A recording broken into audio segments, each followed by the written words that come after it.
Bismillahirrahmanirrahim. Assalamualaikum warahmatullahi wabarakatuh.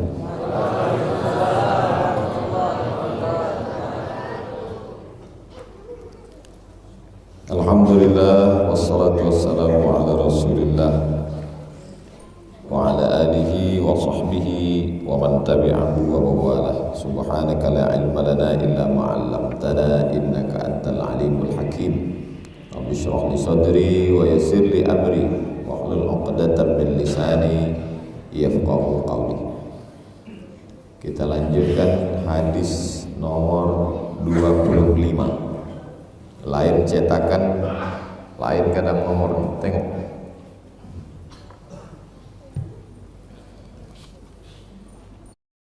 Sama 25. Gimana antum beli? Berapa harganya? Hah?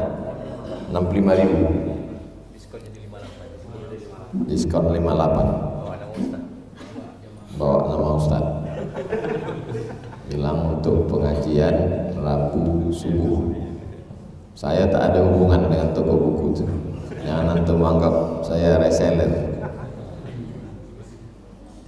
Yang ada buku bagus, yang tak ada buku bagus. Yang tidak datang bisa diulang balik mendengar. Hari ini orang masih mau mengaji, alhamdulillah. Jadi tak usah saling mengecam, saling mengejek dan lain sebagainya.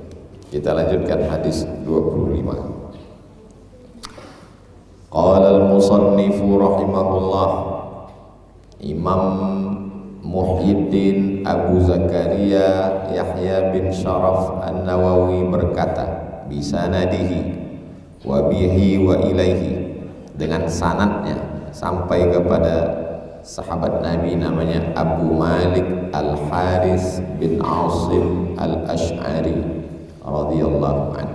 Qala, dia berkata, qala Rasulullah sallallahu alaihi wasallam, Rasulullah bersabda. Apa kata Nabi? At-tuhuru syatrul iman. Tuhur suci, syatru setengah atau sebagian, iman setengah iman. Banyak tulisan di dinding toilet masjid, an-nazafatu minal iman. Kalimat itu betul, tak salah, tapi bukan hadis Nabi.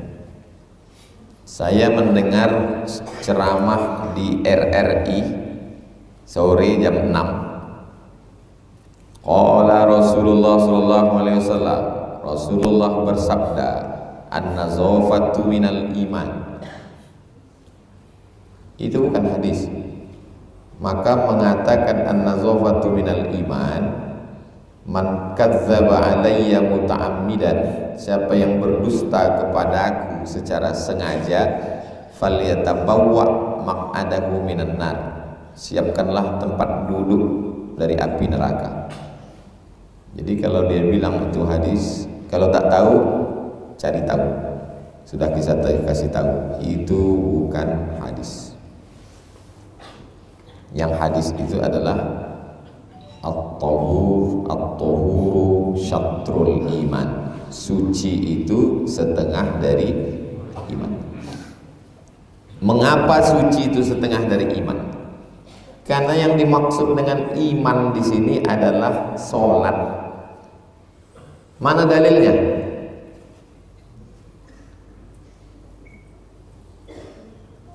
Beralihlah arah kiblat. Jadi waktu pindah ke kota Madinah, kiblat itu menghadap ke Palestina, Baitul Maqdis. Datang orang Yahudi mengejek Nabi. Oh, tengok tuh Muhammad sallallahu alaihi wasallam, salatnya menghadap ke Palestina. Padahal sebelumnya salatnya menghadap ke Ka'bah. Sekarang Nabi salat menghadap ke Palestina. Diejek sama orang Yahudi. Masa salatnya menghadap ke kampung kami, ke Palestina?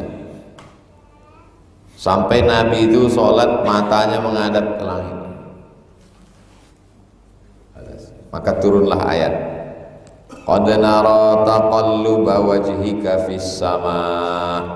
Kami melihat wajahmu menghadap ke langit. Tapi jangan gara-gara ini antum besok sholat menghadap ke langit. Kalau saya tanya kenapa menghadap ke langit? Ini sunnah. Sunnah itu fawalli wajhaka syatral masjidil. Qad nara taqalluba wajhika fis sama. Kami sudah melihat matamu menghadap ke langit. Falanuwalliyannaka qiblatan tardaha. Kami akan menghadapkan wajahmu ke arah kiblat yang kau suka. Maka turunlah ayat, fawalli wajhaka syatral masjidil haram. Hadapkanlah wajahmu ke arah Masjidil Haram. Setelah berapa lama? 17 sampai 18 bulan. Nabi pindah ke kota Madinah bulan Rabiul Awal. Ayat itu turun bulan Sya'ban. Rabiul Awal, Rabiul Akhir, Jumadil Awal, Jumadil Akhir, Rajab, Sya'ban, Ramadan, Syawal, Zulqa'dah, Zulhijjah, Muharram, Safar, Rabiul Awal, Rabiul Akhir, Jumadil Awal, Jumadil Akhir, Rajab, Sya'ban. Berapa bulan? 17 bulan. Nabi berdoa 17 bulan baru turun. Tiba-tiba ada jamaah baru berdoa subuh, zuhur komplain ke Ustaz. Ustaz, doa saya tak dikabulkan.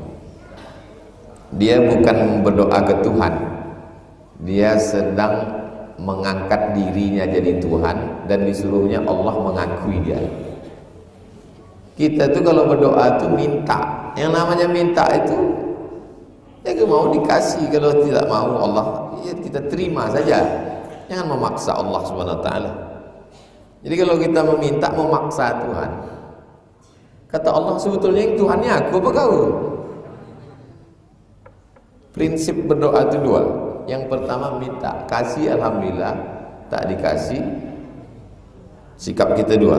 Yang pertama husnuzon sama Allah. Yang kedua ridho. Ridho itu macam mana ridho itu? Macam mayat dimandikan orang. Pernah antum menengok jenazah komplain waktu dimandikan? Pas dibersihkan hidungnya, janganlah. Jadi kita sama Allah itu dua saja. Yang pertama husnuzon, yang kedua ridho. Antum jatuh cinta sama kawan sekelas, satu semester, satu angkatan, dari mulai ospek udah naksir. Tiba-tiba pas wisuda berfoto dia sama orang lain. Siapa itu? Tunangannya.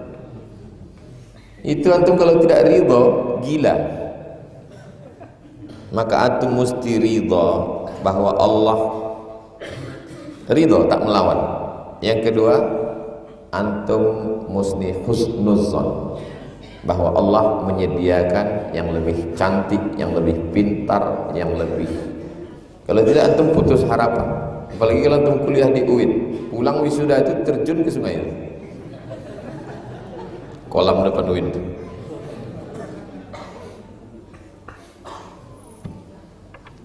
Setelah 17 bulan, nanti kalau keluar pertanyaan, berapa lamakah sahabat menghadap ke Baitul Maqdis? 17 bulan. Dari mana Ustaz tahu 17 bulan? Antum hitung. Nabi pindah bulan Rabiul Awal, ayat itu turun bulan Sya'ban. Ketika pindah arah kiblat, datanglah sahabat bertanya ke Nabi, "Ya Rasulullah, saudara kami yang dulu sholat menghadap ke Baitul Maqdis selama 17 bulan itu, macam mana sholatnya? Diterima Allah atau tidak?" Turunlah ayat, Wa ma kana Allahu liyudhi'a imanahum. Allah tidak menyia-nyiakan imanahum. Iman di situ maksudnya salat. Itulah makna ini. At-tahuru syatrul iman. Suci itu setengah salat. Apakah sah salat kita ini kalau sucinya tak betul? Makanya sebelum masuk kitabus shalah, yang pertama adalah kitab Thaharah. Mohon maaf Ustaz, bisa di setel suaranya ini tak pakai eko. Eko ini kalau untuk sholat bagus. Bismillahirrahmanirrahim. Bagus. Tapi kalau untuk ceramah dia tak pakai eko. Apalagi kalau ekonya belum.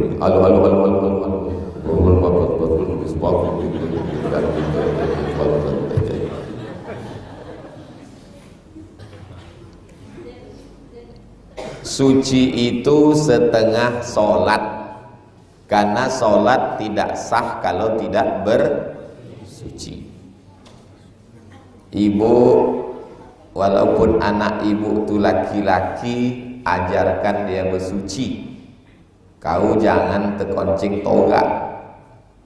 Tapi ayah gitu mak, ayah kau lain. Ayah kau Fir'aun.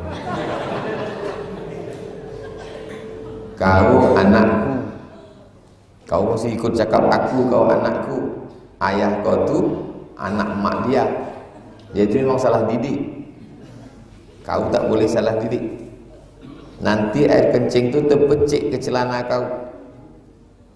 Saya lewat sholat di dekat pom bensin tu, ada pom bensin sebelum masuk kota Pekanbaru.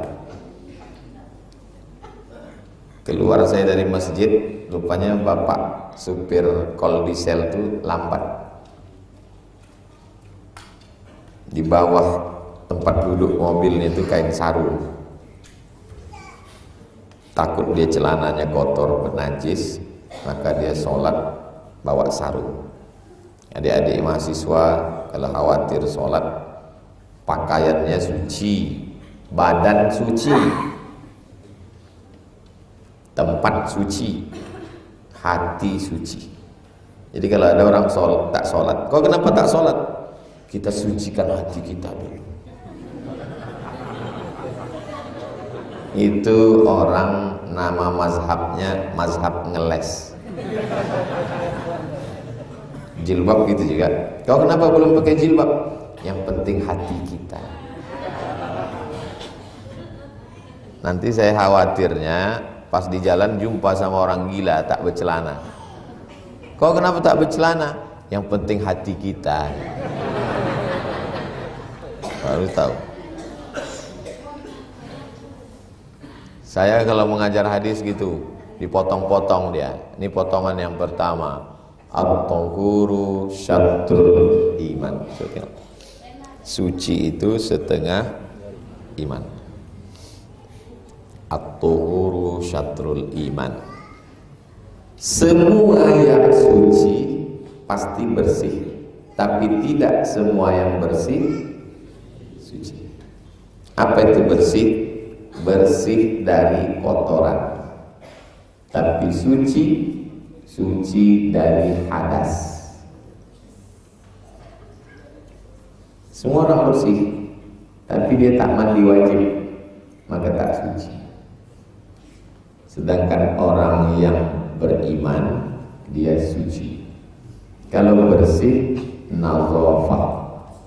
Kalau suci, thaharah. Kita mau sholat itu nazafah dan thaharah, bersih dan suci. Kalau ada orang mengejek, jangan marah. Apa itu orang Islam itu nungging-nungging? Karena pantatnya suci.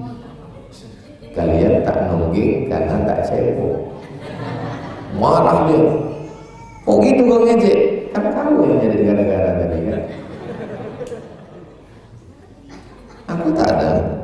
Jadi kalau kita diejek orang, jangan marah, tapi jawaban siap. Begitu. At-tahuru syatrul iman. Suci itu setengah atau sebagian dari iman. Iman di sini maksudnya sholat.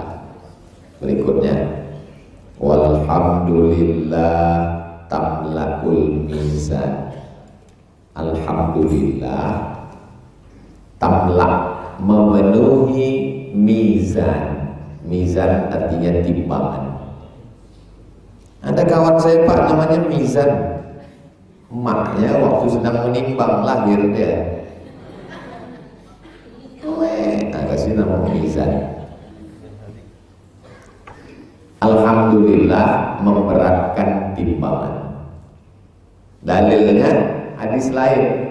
Subhanallah wa bihamdihi subhanallahil azim subhanallah wa bihamdihi subhanallahil azim subhanallah wa bihamdihi subhanallahil azim. Kalimatani, dua kalimat, khafifatani 'alal lisan, ringan di lidah, tsaqilatani fil mizan, memberatkan timbangan. Jadi semua yang di hadis-hadis itu ada korelasinya dengan hadis lain, ada ketersinambungannya, connectingnya dengan ayat dan hadis lain. Maka kalau mau berat timbangan kita, banyak-banyak mengucapkan alhamdulillah. Kalau mau bersyukur alhamdulillah, bayangkan nikmat Allah.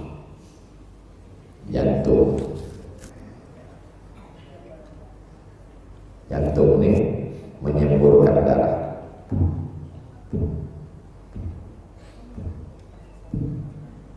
Menyemburkan darah. Itu tekanan jantung orang yang normal. Jantung itu kalau tak normal dia tekanannya cepat. Akan datanglah dokter memasangkan alat untuk tekanan. Oh, ini tekanannya tak normal.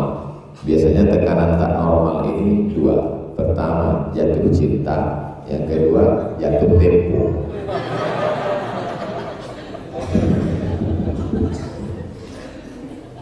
Maka kita mesti banyak bersyukur. Alhamdulillah, alhamdulillah wa syukurillah. Cantik anaknya ya, alhamdulillah. Jelek anaknya ya, ayahnya tak ganteng. Alhamdulillah. Kalau mau bersyukur, pergilah ke rumah sakit. Keluar nanti dari pengajian nih, singgah ke rumah sakit di Panam nih, ada beberapa rumah sakit, 1, 2, tengok. Kalau ditanya sama security itu, mau jenguk siapa Pak? Semua yang ada di sini mau ku jenguk. Gak bisa, pesan Ustaz Somad tadi.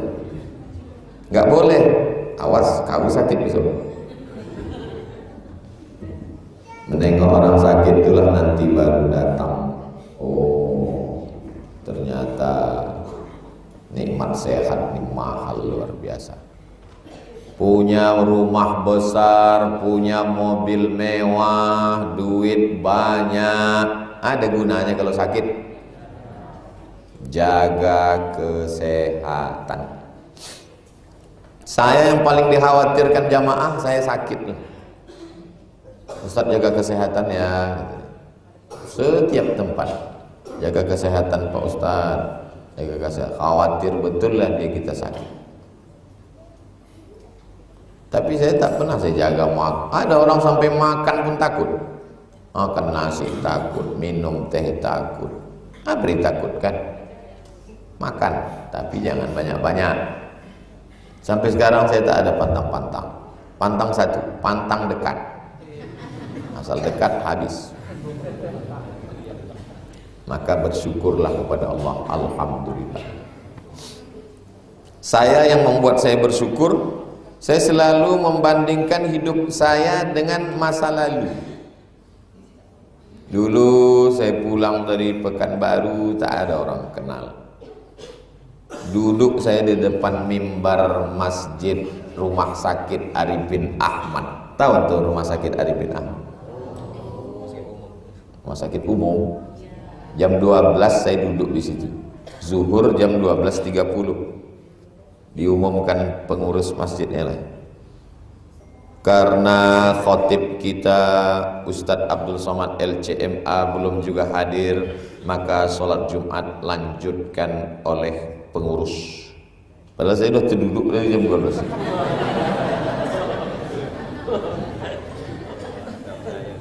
Pas lalu pulang baru ditelepon, kok Ustadz nggak datang, kata dia. Aku udah terduduk jam 12 di situ. Kuajarkan sama kau ya pengurus, nanti cara memanggil khotib. Kepada petugas khotib hari ini, Ustadz Abdul Somad LCMA dipersilakan untuk naik ke atas mimbar karena waktu sholat Jumat sudah masuk. Sekali lagi kami panggilkan kepada khotib. 3 kali kau panggil dia tak ada, berarti dia tak ada situ. Gitu caranya. Entah masih hidup, entah sudah meninggal pengurus masjid. Ceramah saya di Masjid Aliantan sebelum kabun. Sebelum kabun itu sudah Aliantan. Hujan-hujan sampai saya ke situ bawa mobil sendiri. Sampai itu datang pengurusnya bawa payung, mengetok kaca, tok-tok. Saya buka kaca, dia tanya ke saya, Ustadznya mana? Masjid Aliantan. Jadi kita banyak bersyukur tuh mesti melihat ke belakang. Kita kalau mau bersyukur tengok orang lain. Kalau kita kemari naik motor, tengoklah orang yang naik sepeda. Kalau kita kemari naik sepeda, tengok orang yang jalan kaki. Orang yang berjalan kaki, tengok orang yang sakit kaki. Orang yang sakit kaki, tengok yang amputasi. Yang belum berbini, jangan tengok orang berbini 2.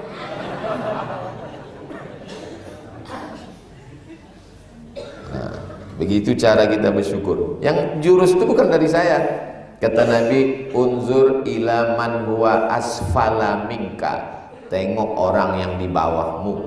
Itu nanti yang keluar dari mulut kita adalah alhamdulillah. Saya tak ada bercita-cita ingin itu, ingin ini, tak ada. Saya hidup saya ini saya syukuri. Sudah terlalu lebih daripada yang dicita-citakan, yang diinginkan. Yang saya inginkan dulu, saya ingin pulang membeli tanah di Kuala Cinaku. Tahu Kuala Cinaku? Ini Indragiri Hulu, ini Indragiri Hilir. Beli tanah di Kuala Cinaku, buat pesantren, buat kolam lele, tanam cabai, tanam kangkung, mengajar. Cita-cita saya tak muluk-muluk. Tak ada cita-cita saya pulang nanti tabligh akbar, disambut orang tolak al-badru alaina, di syuting naik helikopter, tak ada. Tak terlintas sikit pun di otak saya tak ada. Cita-cita cuma satu, membahagiakan mak.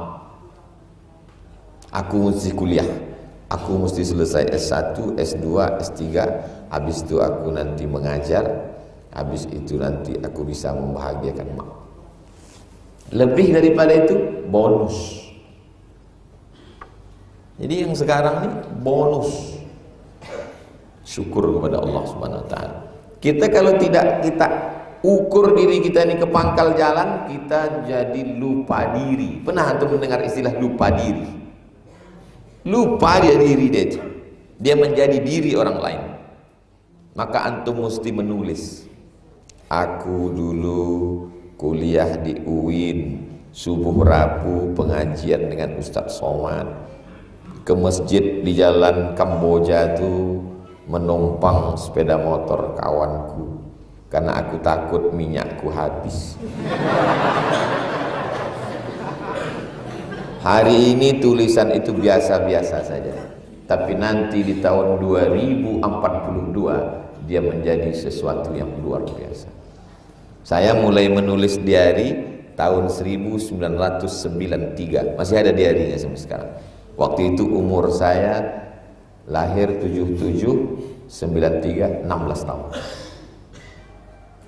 Dari 16 tahun saya sudah menulis. Kalau saya mati akan dibaca oleh anak saya tentang perjalanan saya, tentang hidup saya. Menulislah. Menulis itu nanti membuat kita bersyukur karena kita sedang melihat masa lalu. Aku dulu kuliah di UIN, kos dengan kawanku, tempat tidur di kamar tuh kasurnya satu, kami sip-sipan. Kadang dia, kadang aku. Sarapan pagi telur ayam kami bagi 2, kuningnya untuk siang, putihnya untuk pagi. Ada tak orang begitu? Ada. Pengurus masjid di Jalan Nangka masuk ke kanan. Imam. Ustadz kenal dengan Profesor iya, itu Pak Ustadz sekamar sama saya dulu. Kami kalau beli telur ayam untuk Ustadz dibagi 2, putihnya untuk pagi, kuningnya untuk siang sama malam. Itu yang disebut dengan, kalau bahasa kampung awak, man make story.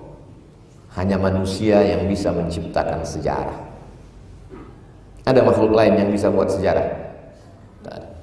Manusia bisa membuat sejarah. Maka antum buatlah sejarah hidup antum, dan nanti setelah antum jadi orang, antum baca itu, antum akan bersyukur. Alhamdulillah. Dan taat itulah berat timbangan antum.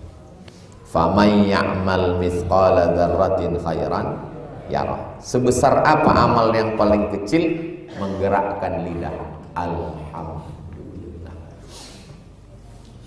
Wa subhanallahi walhamdulillahi tamla'ani. Subhanallah dan alhamdulillah tamla'ani, memenuhi, au tamla'u, atau memenuhi. Tamla'ani 2, memenuhi. Tamla'u 1, memenuhi. Ma bainas samawati wal ard, antara langit dan bumi dipenuhi oleh balasan pahala karena mengucapkan subhanallah walhamdulillah. Subhanallah itu apa artinya? Allah itu sudah suci kan? Kenapa disebut Allah Maha Suci? Yang saya hormati bapak-bapak, tamu-tamu sekalian, pertama-tama marilah kita mengucapkan alhamdulillah kepada Allah SWT. Salawat dan salam kepada Rasulullah SAW. Itu saya tausiah di Pasar Bawah. Pasar Bawah, di tepi laut itu ada kantor, tepi sungai itu ada kantor, acara. Nah, yang buat acara Pelindo, Direktur Pelindo itu bilang, mari kita bersyukur kepada Allah SWT, bersolawat kepada Allah Rasulullah SAW. Langsung panitia itu berbisik ke saya, non-muslim. Rupanya bapak itu tak Islam, tapi dia suka mengundang saya, suka dia dengar ceramah. Kenapa mesti kita sebut Allah Subhanahu wa Ta'ala, Allah Maha Suci? Saya perlu mengatakan pakaian saya ini suci, karena orang ragu, ditengoknya baju saya ini ada bekas tetesan kopi, lalu matanya macam-macam curiga mata dia. Saya bilang, bajuku ini suci, jangan kau ragu. Allah itu suci kan? Lalu kenapa perlu kita bilang Allah Subhanahu? Karena ada orang yang menodainya anak, maka disucikan Allah dari anak. Dibilangnya Allah itu punya emak, maka disucikan Allah. Itulah dia ayat yang kita baca rakaat kedua qabliyah subuh. Qul huwallahu ahad, Allahus samad, lam yalid wa lam yulad. Itulah ayat yang mensucikan Allah dari semua perkataan manusia yang menistai, menodai, mengotori Allah Subhanahu wa Ta'ala.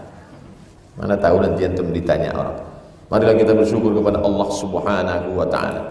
Allah itu kan sudah suci. Kenapa sebut lagi di Maha Suci? Allah itu suci. Mulut manusia ini mengotori Allah. Dibilangnya Allah itu punya anak. Dibilangnya Allah.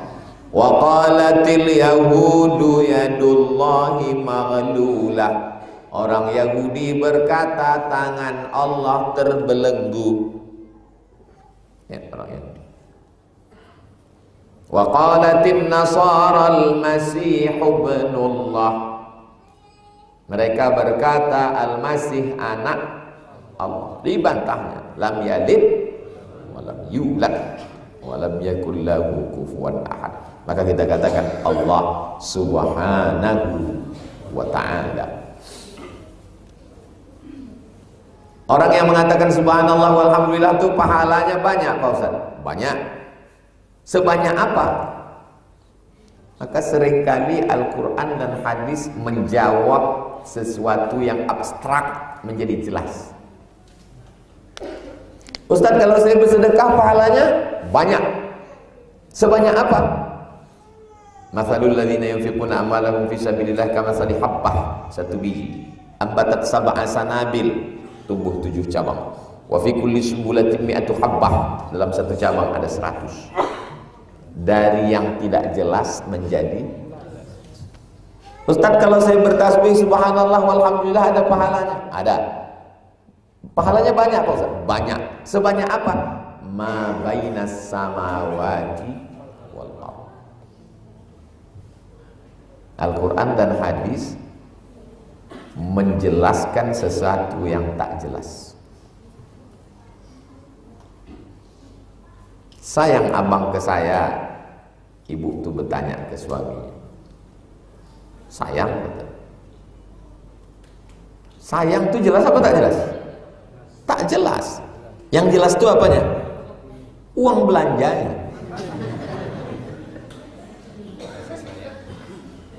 Sayang itu abstrak, tak jelas. Buktinya mana? Jadi Al-Quran, hadis menunjukkan sesuatu yang tak jelas menjadi jelas. Penjelasan itu dalam bahasa Arab namanya syarah. Apa namanya? Syarah. Orang yang menjelaskan itu disebut dengan pensyarah. Makanya di Malaysia dosen-dosen itu disebut pensyarah. Siapa itu? Dia itu pensyarah saya. Orang yang menjelaskan. Di Indonesia dosen itu disebut dengan dosen karena gajinya 2 sen. Maka disebut dengan dosen. Kita lanjutkan. Wassalatu nurun. Salat itu adalah nur, cahaya. Mengapa salat itu disebut cahaya? Kita ini bisa melihat ini karena mata atau karena cahaya? Yang yakin menjawab, yang tak yakin diam. Daripada disalahkan Ustaz, itu bagus diam. Diam adalah cara yang paling selamat. Siapa yang mengatakan kita melihat ini karena mata, nanti besok malam jam 12 izin ke Ustaz pengurus, minta masuk kemari jam 12 malam, matikan semua lampu, bukalah biji mata nih selebar-lebar. Bisa menengok. Jadi kalau begitu kita melihat karena cahaya. Maka doanya dalam hadis sahih, Nabi minta cahaya. Doa tahajud. Allahumma ja'al fi qalbi nura wa fi sam'i nura wa fi basari nura wa an yamini nura wa an yasani nura wa min amami nura wa min khalfi nura wa min fawqi nura wa min tahti nura wa ja'al li nura. Berikan aku cahaya. Kenapa membaca surat Al-Kahfi hari Jumat, sore Jumat, petang Jumat, malam Jumat? Man qara'a surat Al-Kahfi yaumal Jumu'ah. Siapa yang membaca surat Al-Kahfi hari Jumat, malam Jumat, petang Jumat, sore Jumat, adha'a lahu min nur, dia diberikan Allah cahaya sampai Jumat depan. Maksud cahaya di sini bisa membedakan mana hak, mana batin. Karena ada cahaya, inilah saya bisa nampak mana orang, mana tiang. Kalau tak ada cahaya, itulah menyipak ya orang masuk ke dalam masjid. Habis orang disipaknya dalam. Jadi kalau ada orang hantam kromo, tak bisa dibedakannya mana bini dia, mana bini kawan. Itu berarti orang tak ada cahaya. Matanya ada, tapi tak bisa. La ta'mal absaru, yang buta itu bukan matanya, walakin ta'mal qulubul lati fis sudur, yang buta itu adalah mata hatinya. Yang buta mata hatinya, kata Bang Roma. Jadi kalau kita sholat diberikan Allah cahaya. Itu Pak Ustadz, tetangga saya sholat terus, tapi sombongnya minta ampun, mungkin cahayanya masih 5 watt. Maklumlah lampu.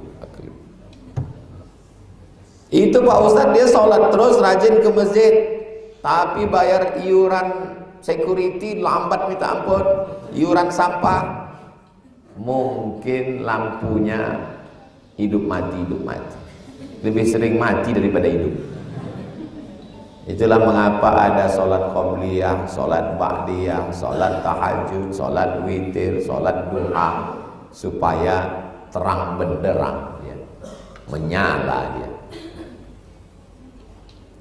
Saya Pak Ustadz malam tadi, kira-kira jam 2 malam, tiba-tiba kami kalau di rumah tuh mati lampu, kalau tidur lampu kami matikan.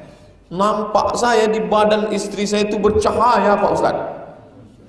Apakah itu cahaya sholat itu Pak Ustadz? Bukan, binimu sedang memeriksa handphone.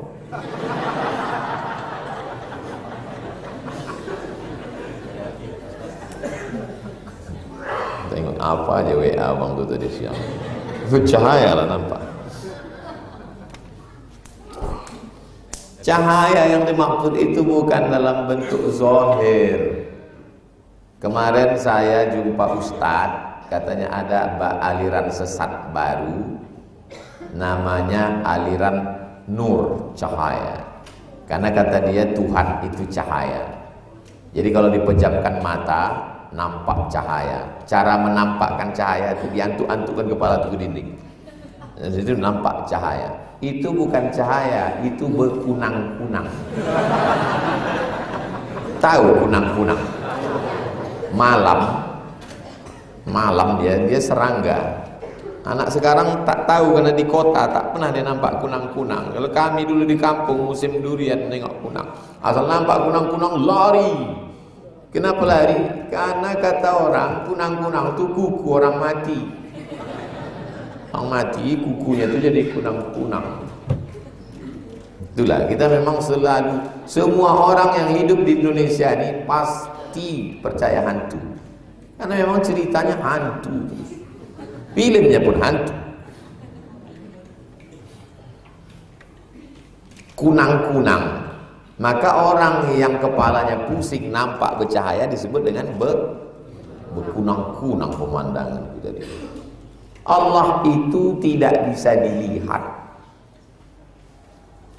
Ada tulisan di internet, artis melihat Tuhan di langit warnanya hitam sedang duduk. Jadi kalau ada orang mengatakan waktu kupejamkan mataku nampakku cahaya merah kuning, itulah Tuhan.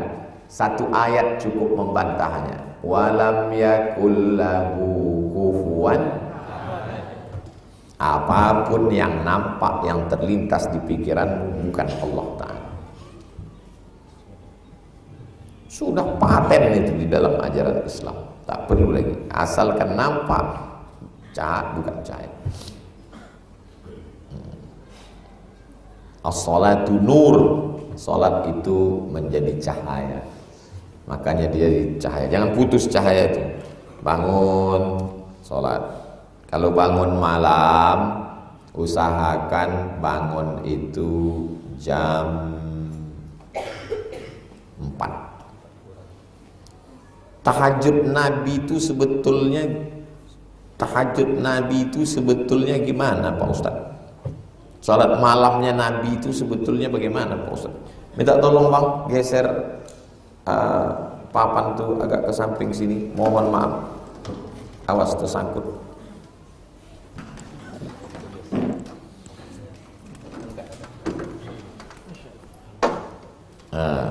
Udah. Salat malam Nabi itu katanya nisfahu. Nisfahu berarti setengah. Lalu kemudian tidurnya setengah. Tidur. Lalu kemudian salatnya kata dia sulusahu. Sepertiga salat. Lalu kemudian tidur lagi.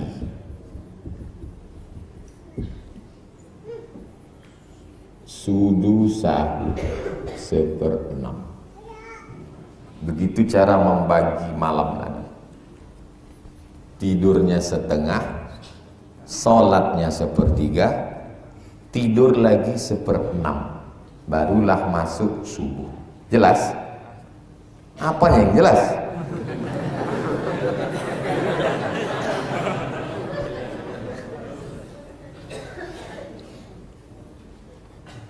(12, 6, 3, 9, 1, 2, 4, 5, 7, 8, 10, 11.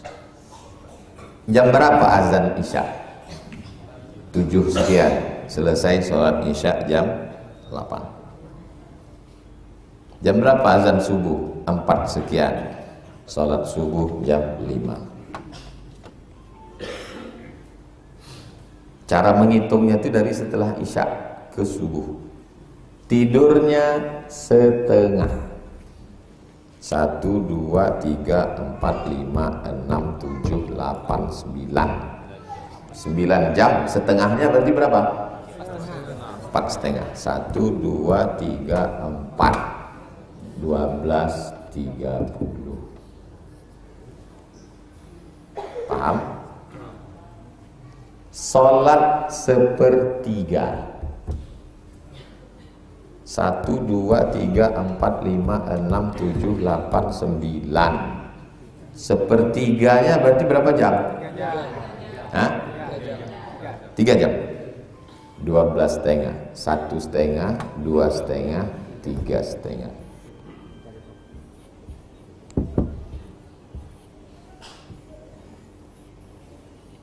Ini yang dimaksud dengan 1/3. Tidur lagi 1/6. 1/6 dari 9 jam ini berapa? 1,5 jam.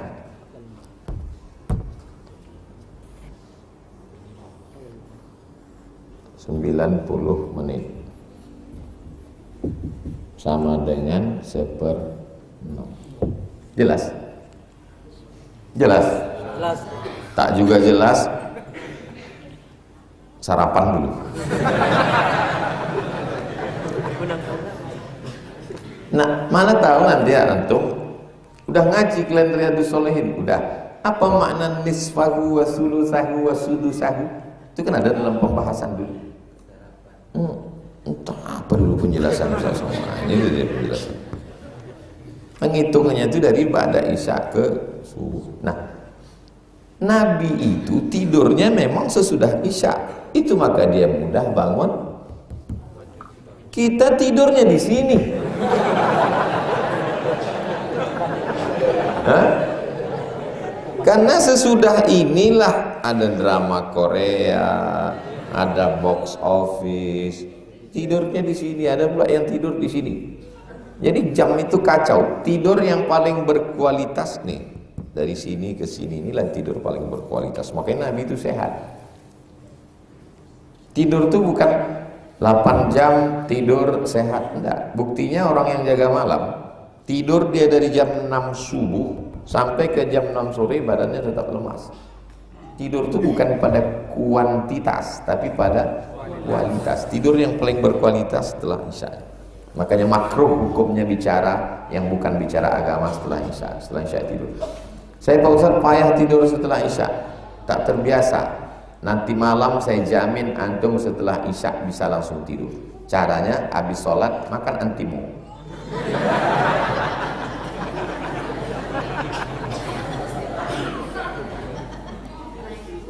Ini tidur Nabi. Bagi yang tak bisa ikut ini, maka usahakan bangunnya sejam sebelum subuh. Berarti jam. Ini cara menghitung menurut kita di WIB, Waktu Indonesia Barat, di Riau, di Sumatera. Adapun saudara kita di Papua, di Makassar, sesuaikanlah dengan daerah masing-masing. Bangunlah jam 4. Setel semua handphone tuh bangun jam 4. Bangun pertama 2 rakaat sholat sunat wudu, 2 rakaat sholat sunat taubat, 2 rakaat sholat sunat tahajud. Tak sanggup 4, tak sanggup 2 rakaat sholat sunat hajat, 3 rakaat witir. Habis itu 100 istighfar, 100 sholawat, 100 la ilaha illallah. Tak lama sesudah itu azan subuh. Saya sudah sebutkan tentang tidur Nabi, dan yang bangun jam 4 nih sampai ke jam 5 ini sudah alternatif terakhir. Pak Ustaz, saya bangunnya 5 menit sebelum azan subuh, masih bisa tahajud? Bisa. Itu namanya tahajud daripada tidak.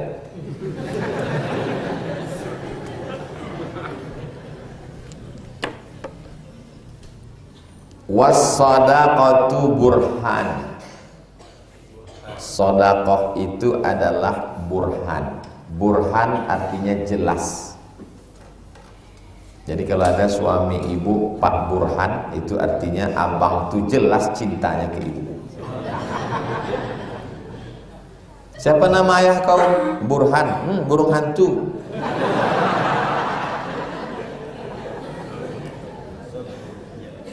Sedekah itu jelas. Iman itu jelas apa tak jelas? Yang mengatakan iman itu jelas, tolong tunjukkan imannya. Iman itu abstrak, tak nampak. Untuk menjelaskannya bisa dilihat dari was-shadaqatu. Bukti iman itu sedekah. Jadi kalau ada tadi kotak dilewatkan, nampak dia memasukkan 2000, berarti 2000 itulah imannya.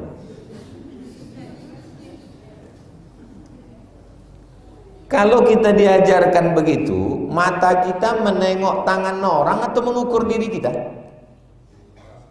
Kalau kita ngaji, ukur ke diri kita, jangan dipakai untuk ukur orang. Jangan nanti sore ada pengajian langsung tengok berapa iman kawan nih. 2500. Was-shadaqatu burhan. Sedekah itu penjelas. Penjelas apa? Penjelas iman. Waktu musim Covid berapa sedekah Koh Stephen? Hah? Cara mencarinya gimana tuh? Koh Stephen sedekah enter. Koh Stephen sedekah semua hartanya. Udah dikasihkannya semua, habis itu dia pun meninggal. Itulah iman dia. Was-shadaqatu burhan. Sedekah itu penjelas. Penjelas yang tak jelas, yang tak nampak. Mana nampak itu iman? Sekarang nih mungkin antum mengatakan Ustaz Somad ini yang paling hebat imannya, karena saya yang ngajar, saya yang dikasih meja. Tapi mungkin iman antum lebih besar daripada iman saya. Mana kita tahu? Was-shadaqatu burhan. Cara menjelaskan iman melalui sedekah. Was-sabru diya. Sabar itu adalah diya. Nur, cahaya. wal qamara nura wasyamsa diya'an wal qamara nura. Diya sama nur cahaya. Kalau buka kamus sama-sama cahaya. Nur cahaya. Diya cahaya juga. Apa bedanya? Nur selalu dikaitkan dengan qamar. Apa arti qamar? Bulan. Sedangkan dia selalu dikaitkan dengan syams. Apa arti syams? Matahari. Cahaya bulan disebut nur. Cahaya matahari disebut diya. Apa bedanya? Bedanya yaitu Pak Ustadz, kalau nur cahaya bulan. Nur itu pantulan. Bulan itu pantulan kan? Bulan itu memantulkan cahaya matahari. Sedangkan diya adalah sumber cahaya. Wasabru diya, sabar itu adalah sumber cahaya. Kenapa disebut sabar itu sumber cahaya? Sabar, sabr, nama tanaman. Tulis di Google tuh nabatatus sabr, tanaman sabar. Nabatatus sabr, tanaman sabar. Tanaman sabar. Ini keluar. Handphone saya tak bisa tulis Arab Pak Ustadz. Belum masuk Islam. Ada setelannya situ, pilih. Nabatatus sabr. Tulis di Google tuh tanaman sabar. Sabar itu nama tanaman. Nabatatus sabr.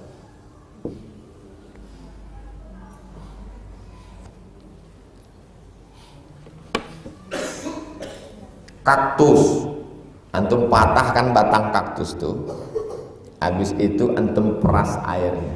Gimana rasanya? Pahit. Itulah sabar. Sabar itu artinya pahit. Lebih pahit lagi kalau yang antum patahkan tuh kaktus punya orang, kesayangan dia pula. Mulut pahit, kepala bengkak.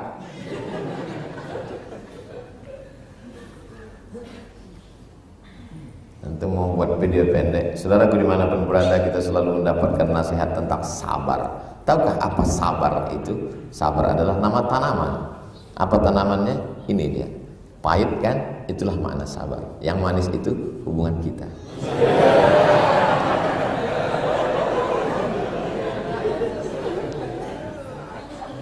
Saya untung udah tua. Kalau muda macam kalian.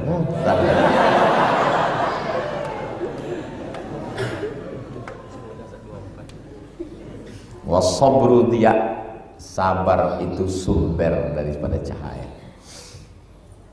Ada anak muda yang mestinya dia bisa pakai narkoba, dia bisa pacaran, dia bisa tidur sampai jam 9 subuh ini.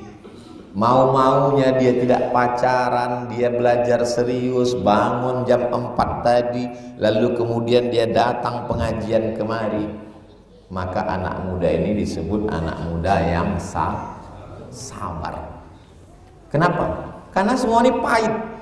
Bangun jam 4 itu pahit, putus itu kasih nomor, terus buang nomor itu. Maka antum adalah orang yang sabar. Sabar artinya sabar melawan hawa nafsu. Kawan antum di kos-kosan bilang, kau bodoh.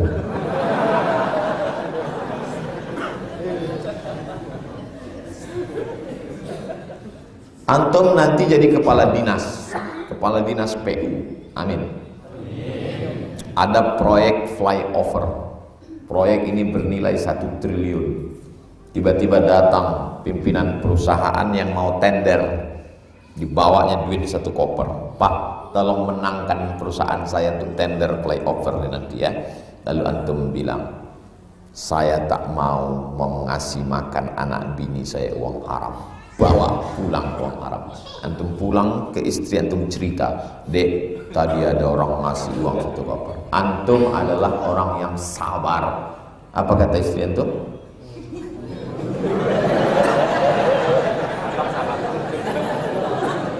Tahu aku punya laki bodoh maksudnya. Sabar itu 3. Yang pertama, sabar melawan yang haram. Itu yang paling tinggi. Yang kedua, sabar dalam taat. Sabar yang paling rendah, sabar ketika menghadapi musibah. Tapi yang selalunya disebut orang sabar, sabar yang mana? Anak muda, ganteng, punya duit, orang tuanya kaya, tak mau pacaran, belajar serius, dengar pengajian, itu sabar yang level mana? Sabar level 1. Sabar melawan maksiat. Saya Pak Ustadz selama kuliah nggak pernah pacaran, memang tak ada duit. Mana cewek mau? Cewek itu matre guys. Kalau kau tak duit dia tak mau. Ada Pak Ustadz kawan saya sudah tak berduit, susah, orang kampung, mau cewek itu sama dia. Cewek itu bodoh, kurang akal. Wong akal minum ayaka. Wal Qur'anu hujjatun laka au alaika. Quran itu bisa menjadi hujjah menuntutmu. Laka, beda laka dengan ala. Laka positif, ala negatif. Laka positif, alaika negatif. Quran bisa laka tapi bisa alaika. Quran bisa menjadi pembelamu dan Quran bisa menjadi penuntut. Mudah-mudahan Quran jadi pembela kita. Iqra'ul Quran, bacalah Quran. Fa innahu ya'ti yaumal qiyamah, Quran akan datang pada hari kiamat. Syafi'an li ashabi, membela orang yang membacanya. Tapi ada ayat lain. Rubbatalil Quran wal Quran yal'an. Berapa banyak orang baca Quran dilaknat oleh Quran. La ta'kulur riba adhafan mudhafah. Allah kata jamaah, rupanya dia kredit. Suara melambung-lambung tentang riba. Quran bisa penolong kalau kau amalkan. Quran bisa menjadi hujjatun alaika, penuntutmu kalau kau tidak amalkan. Kullun nas, semua manusia, yaghdu, semua akan pergi dan berlari. Manusia terbagi 2. Yang pertama, faba'i'un nafsahu famu'tiquha. Ada orang yang sudah menjual dirinya dan dia sudah membebaskannya. Diri kita ini kita jual. Jualnya kepada siapa? Kepada Allah. Yang membeli siapa? Allah. Mana dalilnya? Ini kan lagi tren ini. Mana dalilnya? Padahal kasih dalilnya tak paham. Dalilnya, innallaha ashtara minal mu'minina. Allah sudah membeli dari orang beriman. Allah sudah beli diri kita. Diri kita ini sudah kita jual kepada Allah, dan Allah sudah membeli diri kita ini. Kompensasinya apa? Bi anna lahumul jannah. Barang yang sudah dijual bisa dijual sekali lagi? Hanya pengkhianat yang menjual barang 2 kali. Barang yang sudah ditawar kawan, sudah di DP. Ya. Berapa motor? Katanya kamu mau jual motor. Ya, berapa motor? Ya 20 juta aja lah. Aku DP dulu ya 3 juta. Sampai ke kampus datang kawan nawar. Berapa nih? 25 lah. Putus sudah terus. Tidak boleh membeli di atas belian. Tidak boleh meminang di atas pinang. Pak, aku pinang anak bapak ya, tapi nikahnya nanti aku setelah wisuda Januari 2023, insya Allah. Pas Oktober 2022, datang orang Minang. Dia kemarin naik ojek. Ini yang datang nih pakai mobil, wakilan, lalat terpleset. Langsung diterima bapak, putus lah tuh. Kita sudah menjual diri kita kepada Allah dan bayarannya adalah surga. Maka jangan jual kepada yang lain. Diri Abdul Somad ini sudah dijualnya kepada Allah. Hartaku sudah kujual kepada Allah. Manusia ini ada yang menjual dirinya kepada Allah lalu dia membebaskannya dari api neraka.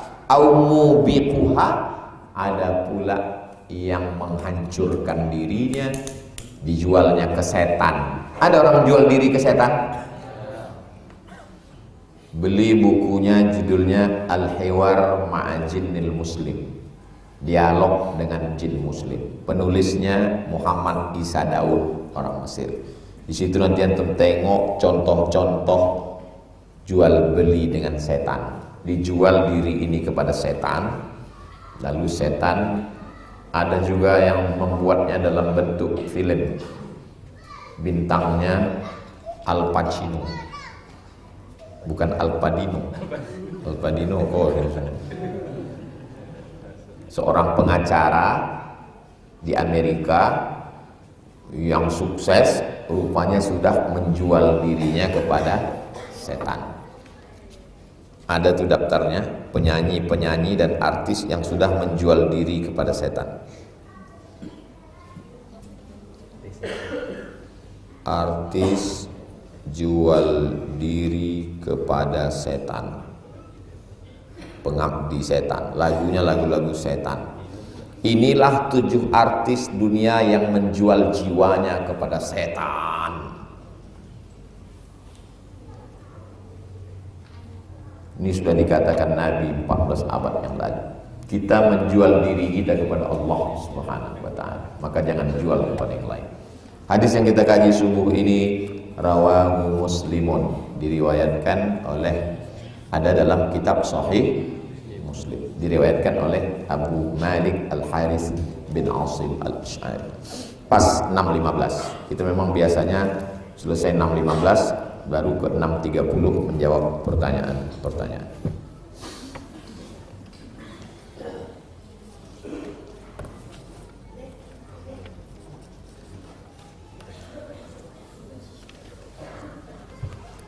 Saya pegawai bank konvensional, rencana resign tahun depan. Selama bekerja saya punya rumah, kendaraan, tabungan. Jika sudah keluar, apakah harta saya halal atau haram? Jika haram, bagaimana cara mensucikannya?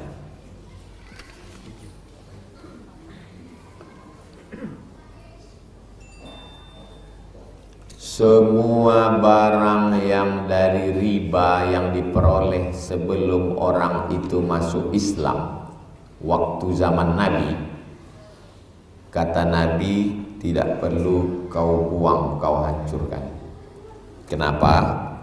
Karena dia tak tahu. Yang kedua, dia tak Islam. Itulah makna illa ma qad salaf, kecuali yang sudah lalu. Itu dalil bagi orang yang mengatakan gak apa-apa, kan udah berlalu. Dalilnya mana?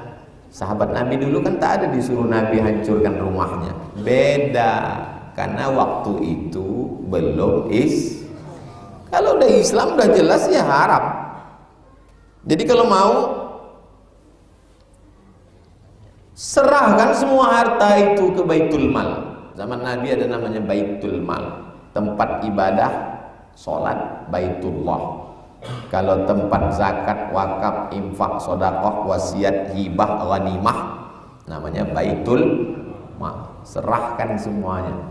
Makanya banyak sekali artis-artis yang tobat itu pulang dari nol.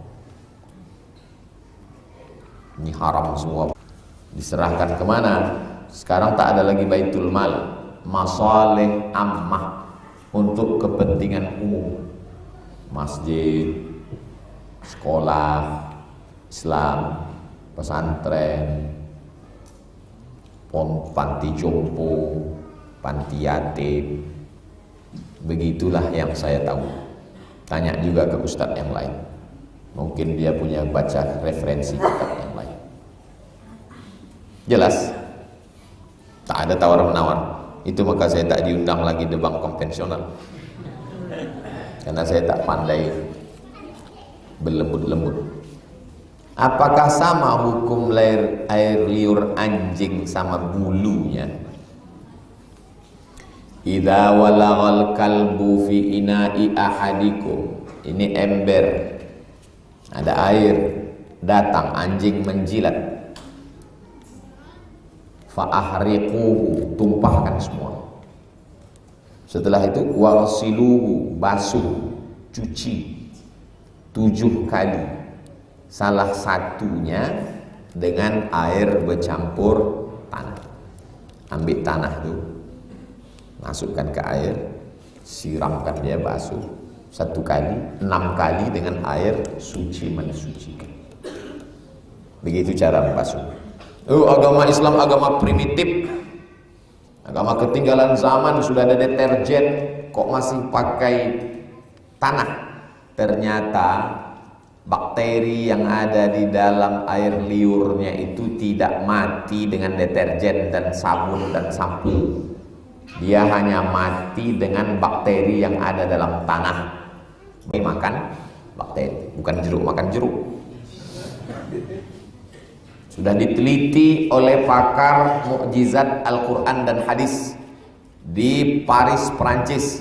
Saya mendengar ceramahnya di Masjid Al-Hadiyul Islami di Kairo tahun 1999. Saya mahasiswa semester 3. Datanglah pakar-pakar menyampaikan bahwa ketika bakteri dari tanah memakan bakteri dari binatang, dan ternyata yang disuntikkan ke dalam manusia itu adalah bakteri, virus disuntikkan ke dalam untuk membunuh virus. Maka banyak orang tak mau anaknya disuntik virus, karena yang dimasukkan ke badan itu adalah virus, untuk melawan virus. Belaga virus itu di dalam. Virus belaga, dia yang mati. Polisi menembak polisi, yang mati CCTV.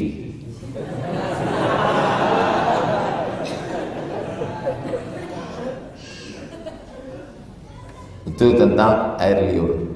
Bagaimana dengan bulu? Kalau sama-sama kering, tak perlu disamak. Antum kering, anjing itu kering. Jam 12 siang, berselisih sama anjing, disenggolkannya sedikit badannya, kata anjing, tak perlu disamak, karena sama-sama kering. Pas anjing itu bersenggol, anjing itu kering, kulit antum basah. Lidah anjing itu basah apa kering? Basah. Dijilatnya kulit antum kering, itu maka disamak. Sama-sama basah, tak perlu disamak. Contohnya, antum mandi sama anjing itu di kolam renang, sama-sama basah. Ada anjing tenggelam, antum kalau nampak antum anjing tenggelam, antum selamatkan atau tidak? Kenapa tak diselamatkan? Dia makhluk Allah. Mau dicari tangguh, tak ada. Masuk antum mengangkat anjing, antum letak, tak perlu disamak, karena sama-sama basah. Jelas? Sebelumnya menyampaikan salam dari warga Indragiri Hulu. Wa'alaika wa'alaihimussalam warahmatullahi wabarakatuh. Karena waktu saya buat status kemarin banyak yang kirim salam Pak Ustaz. Kirim salam ini mana dalilnya? Dalilnya adalah Nabi menyampaikan salam malaikat Jibril kepada Aisyah. Jibril yuqri'uki salam. Itulah dalil menitip salam. Dan dulu sahabat Nabi kalau dia mau pergi umrah, datang kawan-kawan menitipkan salam untuk Rasulullah SAW. Sampaikan salam saya untuk Rasulullah, maka nanti di depan makam Rasulullah, Assalamualaikum ya Rasulullah, dari semua sahabat kawan. Kalau tak ingat nama-namanya, kalau ingat dicatat. Salam dari si fulan, Assalamualaikum ya Rasulullah. Salam dari fulan, Assalamualaikum. Itu dalil menitipkan salam. Zaman dulu orang sebelum umroh ramai-ramai menitip salam. Sekarang ada yang menitip ceret kuning, tempat celak, batu cincin, tasbih batu. Saya bertanya, apa hukumnya ketika selesai azan dikumandangkan melantunkan sholawat? Innallaha wa malaikatahu shalluna 'alan nabi ya ayyuhalladzina amanu sallu 'alaihi wa sallimu taslima. Tak ada larangan bersolawat setelah azan. Lalu kemudian orang itu bersolawat untuk mengingatkan supaya masyarakat ini bersolawat, melantunkan solawat. Ada solawat burdah, ada solawat dibai, ada solawat simtud durar, ada solawat al-barzanji, ada solawat nariyah, ada solawat tafrijiyah. Banyak sekali solawat yang disusun oleh ulama dengan kata-kata yang indah. Dilantunkannya dengan irama salatullah salamullah ala taha rasulillah, salatullah salamullah ala yasin habibillah. Masuk anak satu lagi, Allahumma salli ala sayyidina Muhammad wa asghili zalimin bizzalimin. Masuk anak satu lagi, sallallahu ala Muhammad sallallahu alaihi wasallam. Masuk anak satu lagi, Maulaya salli wa sallim daiman abada ala habibika khairil khalqi kullihim. Itu sebenarnya mengajarkan anak dan masyarakat supaya bersolawat. Dan solawat yang dengan irama itu lebih mudah dihafal dan terngiang di telinga. Antum lagu yang antum dengar agak 3 kali, setelah berhenti mendengar dia masih terngiang tidak? Bu, lagu yang ibu dengar sekali 2 kali, setelah berhenti didengar sambil memasak, terngiang enggak? Terngiang. Ngiangnya itulah yang mau dirubah dengan selawat. Paham? Jadi kalau anak-anak ini bersolawat di masjid untuk mengusir ngiang-ngiang, terngiang dia sambil begitu sulit. Itulah yang diusir. Dia kalau tak dikasih contoh orang tak paham kadang. Paham? Kadang orang tak paham dia kenapa orang ini berselawat di masjid. Untuk mengusir ngiang itu. Antum di ruang ICU sendirian, itu semua suara kembali terngiang. Mana yang paling sering antum dengar, itulah nanti yang akan terngiang waktu mau sakratul maut. Datang suara itu balik, rekaman-rekaman itu balik. Itulah maka kita disuruh sering mendengar Bayangkan antum di ruang ICU, anak, menantu, cucu, kawan, sahabat tak boleh masuk karena security. Saya datang menjenguk Ustadz almarhum Ustadz Johar Arifin di rumah sakit, tak boleh masuk. Naik ke lantai atas, tak, lihat aja di kaca, sendirian di dalam. Tapi kalau antum tasbih itu yang subhanallah, alhamdulillah, la ilaha illallah, wallahu akbar. Itu maka orang tunggu salawat. Antum pergi kemana-mana salawat itu selalu dengan irama, karena itu nanti yang terngiang di telinga. Ngiang-ngiangnya itu yang mau diusir dengan salawat. Jika anak baru lahir bisa bernapas beberapa jam meninggal, apakah orang tuanya wajib akikah? Tidak ada satu mazhab pun yang mewajibkan akikah. Akikah itu hukumnya sunnat muakkad 7 hari. Tak bisa 7 hari 14, tak bisa 4 21, tak bisa tak tengok tanggal. Ibu bapak yang sekarang sudah 40, 50 yang belum akikah, pulang dari sini beli kambing, buat acara sore. Nanti saya sore pulang dari Pelalawan, insya Allah saya singgah. Akikah saja, jangan ibu bercukur rambut, jangan minta ayun pakai marhaban. Akikah saja boleh dilaksanakan. Baik kurang maupun lebih maka boleh dilaksanakan, tetap dapat pahala sunnah. Tidak wajib. Akikah itu hukumnya sunnat muakkad. Kalau kuat wajib, kalau tak kuat sunnat. Antara kuat dan tak kuat sunnat muakkad. Jangan diotak-atik hukum taklifi namanya. Namanya hukum taklifi.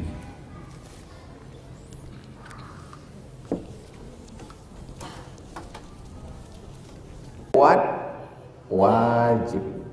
Kalau amarnya tak kuat sunnat. Kalau nahinya kuat haram. Kalau nahinya tak kuat makruh. Tak disuruh tak dilarang mubah. Antara kuat dan tak kuat sunnat muakkadah. Ini 5 hukum taklif ini jangan antum taati. Jangan yang makruh antum naikkan ke haram, yang sunat antum naikkan ke wajib. Sesak napas jamaah. Itu yang banyak sekarang. Yang makruh dinaikkannya ke haram, yang sunat dinaikkannya ke wajib. Akikah itu sunat apa wajib? Sunat. Saya tak maulah akikah Pak Ustaz. Parah. Orang bayi tabung 100 juta. Kau baru nikah 3 bulan langsung punya anak. Begitu besar nikmat Allah. Kenapa kau tak akikah? Ada warga belum bercerai dengan suaminya, tapi dia menikah lagi dengan orang lain. Warga di sekitarnya tak tahu, cuman saya tahu. Apa hukumnya Pak Ustaz? Maka nikahnya tidak sah, karena perempuan itu bercerai setelah jatuh talak sampai 3 bulan, 3 kali suci, haid, suci, barulah dia boleh nikah dengan laki-laki lain. Dalilnya wal mutallaqatu yatarabbasna bi anfusihinna salasata quru. Kalau hamil hatta tadakna hamlahun, sampai anaknya lahir habis nifas. Kalau lakinya mati, walladzina yutawaffawna minkum wa yadharuna azwajan yatarabbasna bi anfusihinna arba'ata ashhurin wa ashra, 4 bulan 10 hari. Itu namanya iddah. Iddah itu masa fase menunggu, khawatir ada benih dalam, nanti anaknya tak jelas anak siapa. Ini dia istri orang, nikah dengan orang lain. Mungkin nama lakinya ini Bang Toib, tak pulang-pulang. Maka bininya nikah lagi. Tidak ada KUA di Indonesia yang berani menikahkan istri orang, karena dia bisa dipidana. Dengan syarat suami yang pertama menuntut. Kalau suaminya diam, tapi kita sebagai masyarakat mesti kasih tahu. Kalau ibu bapak segan ngasih tahu, kirimkan video nih, potongan. Kamu bini orang masih terikat dengan suamimu, pernikahanmu dengan laki-laki yang kedua itu haram, dan kau laki-laki menikahi bini orang haram. Selama kalian hubungan sampai sekarang zina. Solusinya suami yang pertama itu menceraikan istrinya ini kalau dia memang tak mau lagi. Setelah itu habis iddah 3 bulan, barulah menikah dengan yang kedua. Jelas? Jangan sampai turun laknat Allah ke kampung kita ini gara-gara perbuatan maksiat. Kenapa ketika ada orang meninggal, orang yang bertakziah sering dibacakan Yasin? Wa in khatimul Qur'ana, buka buku 99 tanya jawab salat. Saya ambil dari Al-Azkar dan dari sini juga dari Riyadhus Shalihin. Wa in khatimul Qur'ana fahuwa hasanun. Yang paling bagus dikhatamkan Al-Quran. Jadi yang paling bagus bukan Yasin, tapi yang paling bagus itu adalah khatam Al-Quran.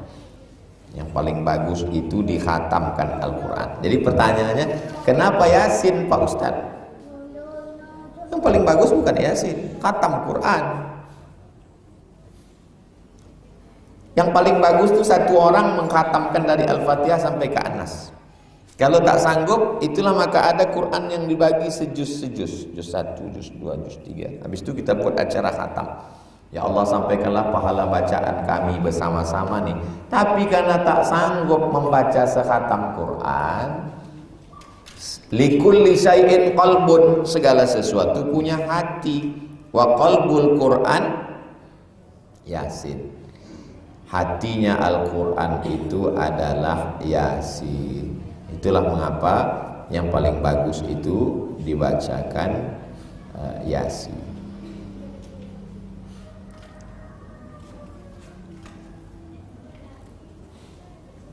Dibacakan Yasin.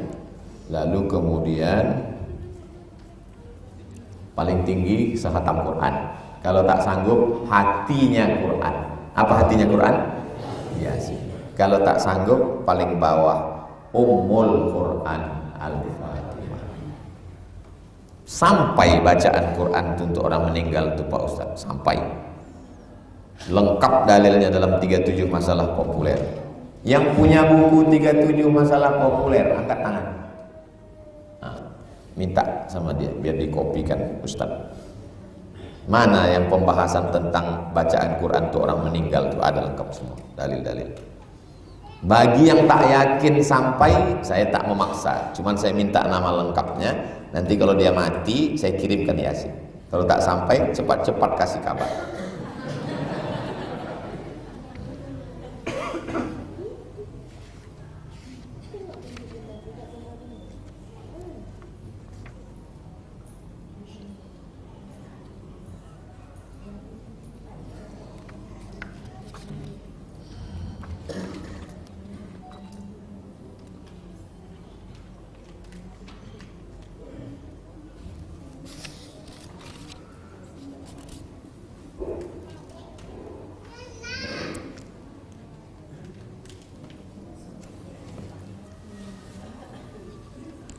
Hidupkan kameranya, rekam.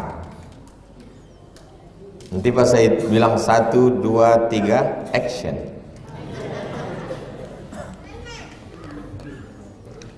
Tunggu dulu, jangan hidupkan dulu. Udah? 1, 2, 3. Buka kitab Riyadhus Shalihin, halaman 275. Qala Syafi'i, Imam Syafi'i berkata rahimahullah, Allah merahmatinya, wa yustahabbu, dianjurkan sunat hukumnya, an yuqra'a indahu syai'un minal Qur'an, dibacakan Quran kepada orang yang sudah meninggal dan dikubur itu. Wa in khatamul Qur'ana kullahu, kalau dikhatamkannya sekhatam Quran 30 juz semuanya, kana hasanan, maka itu baik. Ini ada dalam bab doa lil mayyit ba'da dafnihi, setelah menguburkan mayat. Imam Nawawi mengutip Imam Syafi'i mengatakan ada baca Quran untuk mayat yang sudah dikubur. Saya percaya kepada Imam Nawawi dan Imam Syafi'i. Adapun kalian yang percaya kepada ustadz yang cuman baca buku kalau laptopnya hidup, maka saya lebih percaya pada Imam Syafi'i. Wallahu a'lam bishawab. Assalamualaikum warahmatullahi wabarakatuh. Anda kirimkanlah pada orang yang tak percaya. Udah jelas? Antum tak tahu halaman berapa, tapi jelasnya dalam bab doa lil mayyit ba'da dafn. Imam Syafi'i.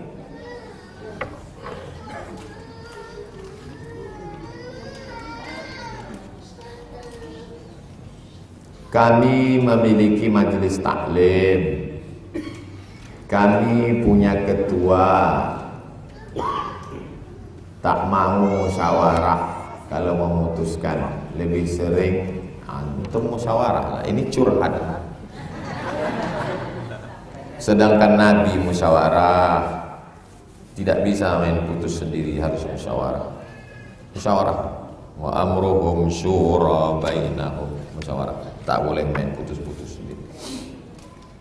Saya ingin menjadi make up pengantin tanpa bulu mata, tanpa soft lens. Bulu mata itu mana? Ini.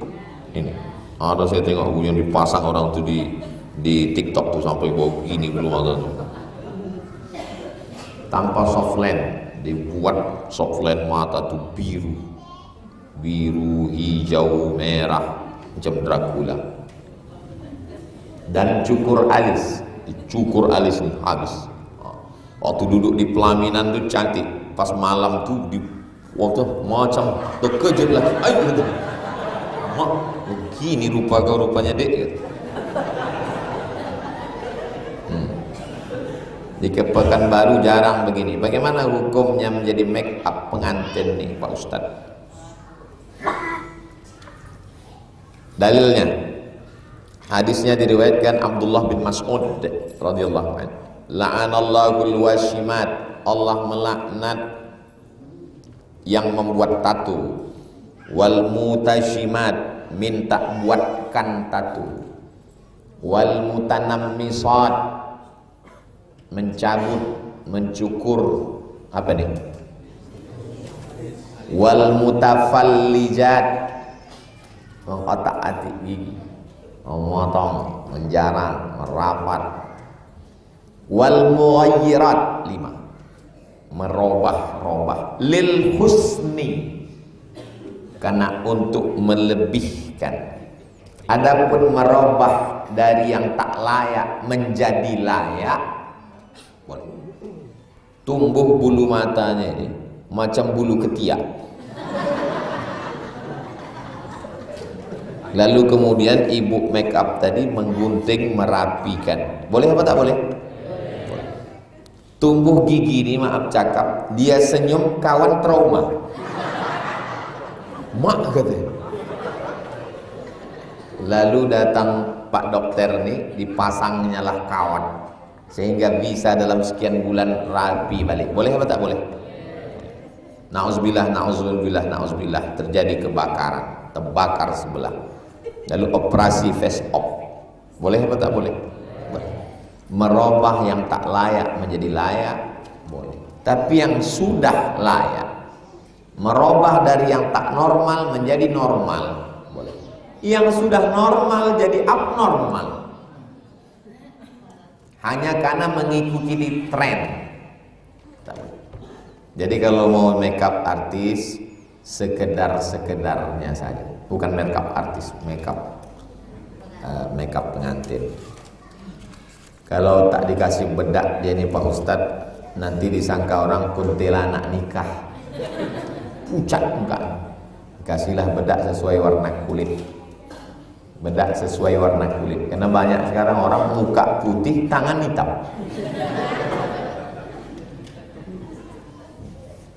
Sesuai. Untuk apa sebetulnya makeup? Kan untuk orang. Bini itu untuk orang apa untuk laki? Prinsip utama bini untuk laki, bukan untuk orang. Sekarang banyak orang bininya untuk orang. Saya bertamu ke rumah jamaah. Assalamualaikum. Waalaikumsalam. Buka pintu, saya terkejut. Salah rumahnya. Rupanya memang rumah orang itu. Kalau keluar rumah, begitu di rumah macam mak lampir. Rupanya make up tuh untuk laki orang. Ibu bermake up untuk laki di rumah, bukan untuk laki orang. Banyak sekarang perempuan kalau mau keluar rumah,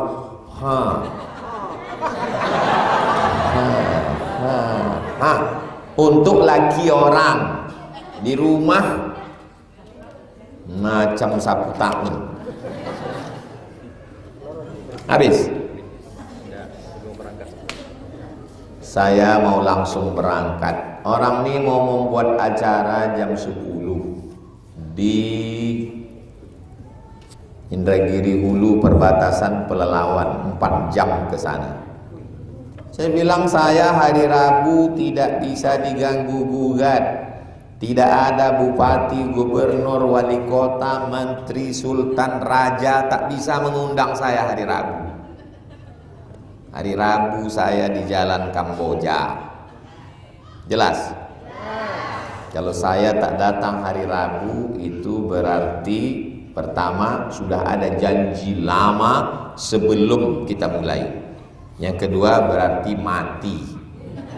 Kalau sakit-sakit sikit saya tetap datang. Karena tak jauh. Ada beberapa hari Rabu yang tak datang karena sudah janji lama sebelum kita pengajian ada. Kalau sebelum itu kosong semua. Rabu itu memang kosong.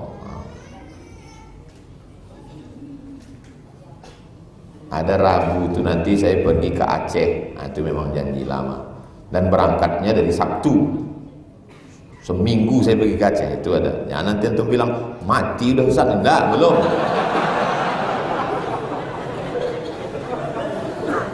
Ada janji lama. Nah, itu nanti ada di 2023 ada lagi Rabu saya tak bisa. Itu janji lama ke Brunei Darussalam. Ada lagi Rabu tak bisa, itu pergi umroh.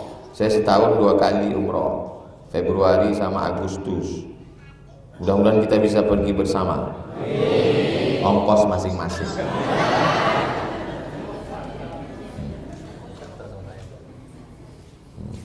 Cuman itu. Ada beberapa Rabu yang saya pergi ke Aceh karena seminggu, ke Brunei Darussalam seminggu, ke umroh. Lain daripada itu siapapun mengundang saya tak bisa kalau Rabu. Rabu saya di Jalan Kamboja.